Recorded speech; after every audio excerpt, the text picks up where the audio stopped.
El horror de Dunwich. Capítulo 1. Cuando el que viaja por el norte de la región central de Massachusetts se equivoca de dirección al llegar al cruce de la carretera de Aylesbury, nada más pasar Dean's Corners, verá que se adentra en una extraña y apenas poblada comarca. El terreno se hace más escarpado y las paredes de piedra cubiertas de maleza van encajonando cada vez más el sinuoso camino de tierra. Los árboles de los bosques son allí de unas dimensiones excesivamente grandes, y la maleza, las zarzas y la hierba alcanzan una frondosidad rara vez vista en las regiones habitadas. Por el contrario, los campos cultivados son muy escasos y áridos, mientras que las pocas casas diseminadas a lo largo del camino presentan un sorprendente aspecto uniforme de decrepitud, suciedad y ruina. Sin saber exactamente por qué, uno no se atreve a preguntar nada a las arrugadas y solitarias figuras que, de cuando en cuando, se ve escrutar desde puertas medio derruidas o desde pendientes y rocosos prados. Son tan silenciosas y hurañas que uno tiene la impresión de verse frente a un recóndito enigma del que más vale no intentar averiguar nada. Y ese sentimiento de extraño desasosiego se recrudece cuando, desde un alto del camino, se divisan las montañas que se alzan por encima de los tupidos bosques que cubren la comarca. Las cumbres tienen una forma demasiado ovalada y simétrica como para pensar en una naturaleza apacible y normal, y a veces pueden verse recortados con singular nitidez contra el cielo unos extraños círculos formados por altas columnas de piedra que coronan la mayoría de las cimas montañosas. El camino se halla cortado por barrancos y gargantas de una profundidad incierta, y los toscos puentes de madera que lo salvan no ofrecen excesivas garantías al viajero. Cuando el camino inicia el descenso,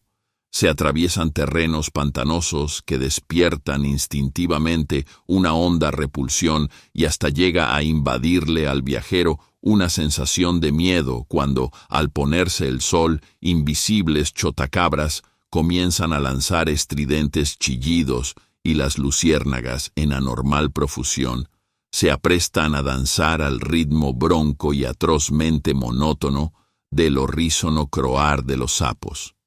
Las angostas y resplandecientes aguas del curso superior del Miskatonic adquieren una extraña forma serpenteante mientras discurren al pie de las abovedadas cumbres montañosas entre las que nace. A medida que el viajero va acercándose a las montañas, repara más en sus frondosas vertientes que en sus cumbres coronadas por altas piedras. Las vertientes de aquellas montañas son tan escarpadas y sombrías que uno desearía que se mantuviesen a distancia, pero tiene que seguir adelante, pues no hay camino que permita eludirlas. Asado un puente cubierto, puede verse un pueblecito que se encuentra agazapado entre el curso del río y la ladera cortada a pico de Round Mountain, y el viajero se maravilla ante aquel puñado de techumbres de estilo holandés en ruinoso estado, que hacen pensar en un período arquitectónico anterior al de la comarca circundante. Y cuando se acerca más, no resulta nada tranquilizador comprobar que la mayoría de las casas están desiertas y medio derruidas, y que la iglesia, con el chapitel quebrado, alberga ahora el único y destartalado establecimiento mercantil de toda la aldea. El simple paso del tenebroso túnel del puente infunde ya cierto temor, pero tampoco hay manera de evitarlo. Una vez atravesado el túnel, es difícil que a uno no le asalte la sensación de un ligero hedor al pasar por la calle principal y ver la descomposición y la mugre acumuladas a lo largo de siglos. Siempre resulta reconfortante salir de aquel lugar y, siguiendo el angosto camino que discurre al pie de las montañas, cruzar la llanura que se extiende una vez traspuestas las cumbres montañosas, hasta volver a desembocar en la carretera de Aylesbury. Una vez allí, es posible que el viajero se entere de que ha pasado por Dunwich. Apenas se ven forasteros en Dunwich, y tras los horrores padecidos en el pueblo, todas las señales que indicaban cómo llegar hasta él han desaparecido del camino. No obstante ser una región de singular belleza, según los cánones estéticos en boga, no atrae para nada a artistas ni a veraneantes. Hace 2 siglos, cuando a la gente no se le pasaba por la cabeza reírse de brujerías, cultos satánicos o siniestros seres que poblaban los bosques, daban muy buenas razones para evitar el paso por la localidad. Pero en los racionales tiempos que corren, silenciado el horror que se desató sobre Dunwich en 1928 por quienes procuran por encima de todo el bienestar del pueblo y del mundo, la gente elude el pueblo sin saber exactamente por qué razón. Quizá el motivo de ello radique, aunque no puede aplicarse a los forasteros desinformados, en que los naturales de Dunwich se han degradado de forma harto repulsiva, habiendo rebasado con mucho esa senda de regresión tan común a muchos apartados rincones de Nueva Inglaterra. Los vecinos de Dunwich han llegado a constituir un tipo racial propio, con estigmas físicos y mentales de degeneración y endogamia bien definidos. Su nivel medio de inteligencia es increíblemente bajo, mientras que sus anales despiden un apestoso a perversidad y asesinatos semi-encubiertos, a incestos y a infinidad de actos de indecible violencia y maldad.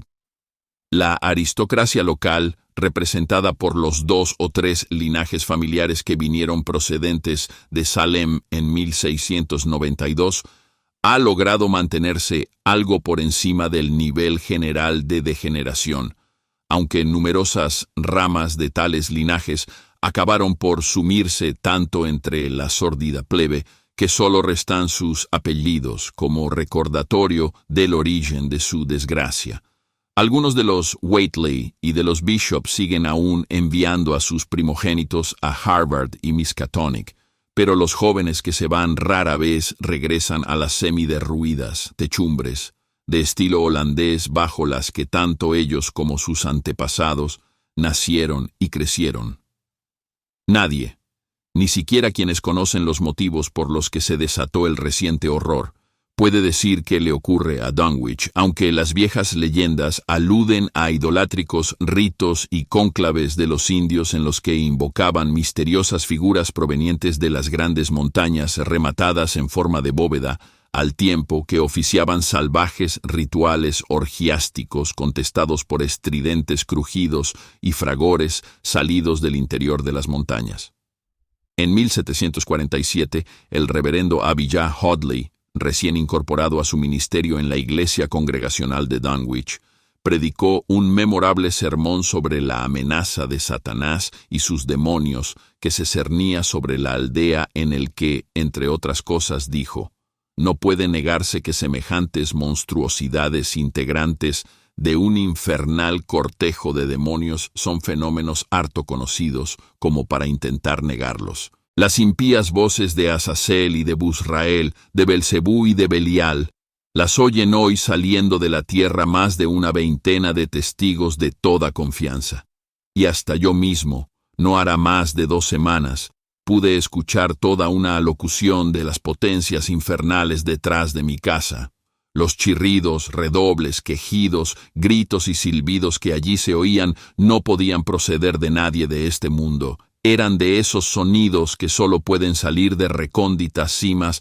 que únicamente a la magia negra le es dado descubrir y al diablo penetrar. No había pasado mucho tiempo desde la lectura de este sermón cuando el reverendo Hoadley desapareció sin que se supiera más de él, si bien sigue conservándose el texto del sermón impreso en Springfield. No había año en que no se oyese y diese cuenta de estrepitosos fragores en el interior de las montañas, y aún hoy tales ruidos siguen sumiendo en la mayor perplejidad a geólogos y fisiógrafos.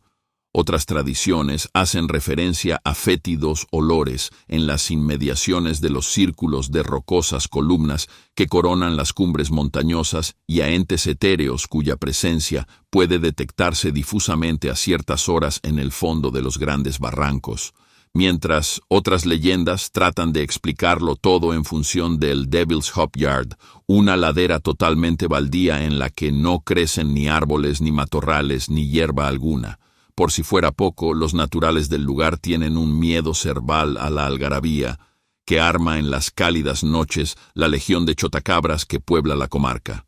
Afirman que tales pájaros son psicopompos que están al acecho de las almas de los muertos y que sincronizan al unísono sus pavorosos chirridos con la jadeante respiración del moribundo. Si consiguen atrapar el alma fugitiva en el momento en que abandona el cuerpo, se ponen a revolotear al instante y prorrumpen en diabólicas risotadas, pero si ven frustradas, sus intenciones se sumen poco a poco en el silencio. Claro está que dichas historias ya no se oyen y no hay quien crea en ellas, pues datan de tiempos muy antiguos. Dunwich es un pueblo increíblemente viejo, mucho más que cualquier otro en 30 millas a la redonda. Al sur aún pueden verse las paredes del sótano y la chimenea de la antiquísima casa de los Bishop, construida con anterioridad a 1700, en tanto que las ruinas del molino que hay en la cascada, construido en 1806, constituyen la pieza arquitectónica más reciente de la localidad. La industria no arraigó en Dunwich y el movimiento fabril del siglo XIX resultó ser de corta duración en la localidad. Con todo, lo más antiguo son las grandes circunferencias de columnas de piedra, toscamente labradas que hay en las cumbres montañosas. Pero esta obra se atribuye por lo general más a los indios que a los colonos. Restos de cráneos y huesos humanos, hallados en el interior de dichos círculos y en tomo a la gran roca en forma de mesa de Sentinel Hill, apoyan la creencia de que tales lugares fueron en otras épocas enterramientos de los indios Pocumtuck, aun cuando numerosos etnólogos, obviando la práctica imposibilidad de tan disparatada teoría, siguen empeñados en creer que se trata de restos caucásicos.